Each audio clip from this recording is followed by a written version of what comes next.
We are here this afternoon with Oakley Police Chief Christensen. And Chief Christensen, I wonder if you could talk to us for a little bit about how the evacuation of Summer Lakes went from an operational perspective on Sunday morning, given the multiple fires that were burning in kind of close proximity across Bethel Island, Knightson, and Oakley.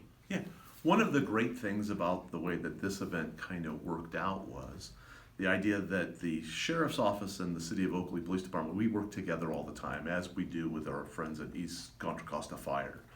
And so the idea is when this fire began, you immediately started out with a command post where you had people representing each of the jurisdictional areas.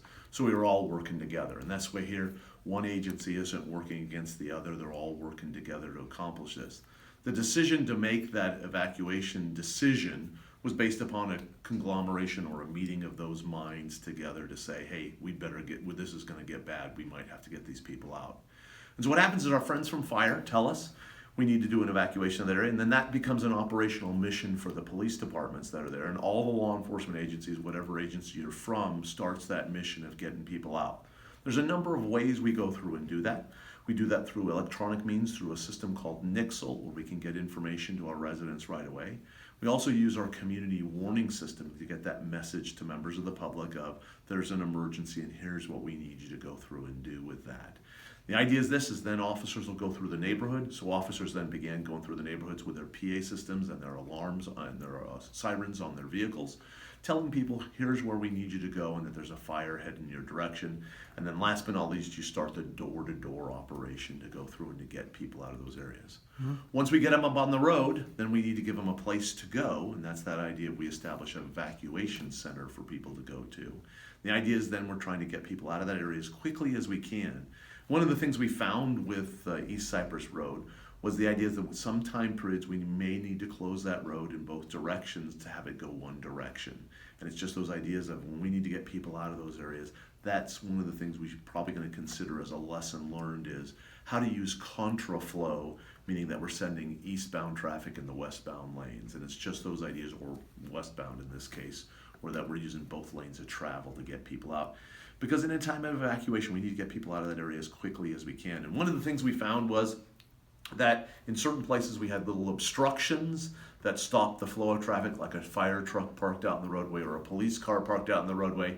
So we needed to get those cleared out of the way to get our residents out of those neighborhoods. And how many people did you evacuate from Summer Lakes? So during the entire, we don't have an exact number for that specific community, but overall the number we believe is about 2,000 people. Okay. And the way we come up with that number is we use the number of calls that the caller system went through and activated, and then we go through and estimate, okay, we made 1,200 calls, told 1,200 homes to evacuate, and that's how you come up with these numbers. And so the number we all agreed on was it was somewhere around 2,000 people. So for the future, would you recommend, or what would you recommend for residents in order to be prepared for a future event like this? So we're never away from an emergency within our area, and it's those ideas, whether it be earthquake, whether it be a levee breach, whether it be a fire like this. The things we have to do nowadays as residents of the community is be prepared for these events with having our materials of saying, if I had to leave right now, what would I take from my home? Others is I need to get the message from the government or from the police department or the fire department of saying, here's what's going on. And so we're encouraging our neighbors to go through and to register with this Nixle program, which is a way we communicate with our residents directly from the police department. You go to the Nixle website, you enter in our zip code, and you can register for the system that way. We also need people, we depend upon the county community warning system as well. And what that system is, that's the caller system that calls to your home. And one of the things we found is that with the fewer and fewer people having hard lines at their phone, it's difficult for us to get a message to your house specifically.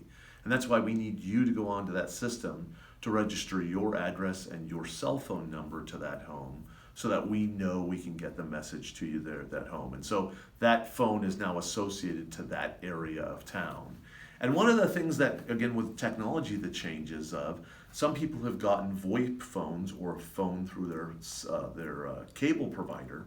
One of the bad things with that style of a phone is when the power goes out, as what happened in Summer Lakes that morning, those phones no longer work inside your home.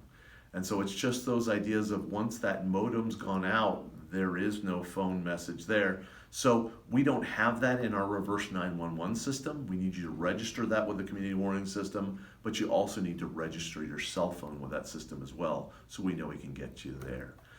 There are a number of other alerting systems that would have worked out well if it had been a different time of day. 5 o'clock in the morning is not the time period to send an emergency message across the TV set, because most people aren't watching the TV set at 5 o'clock in the morning. And so there are a number of other alerting tools that could be used, and those are ones that we're going to look at as we move forward to say, how can we make it so that our residents are better notified about what is actually going on in their neighborhood? Great.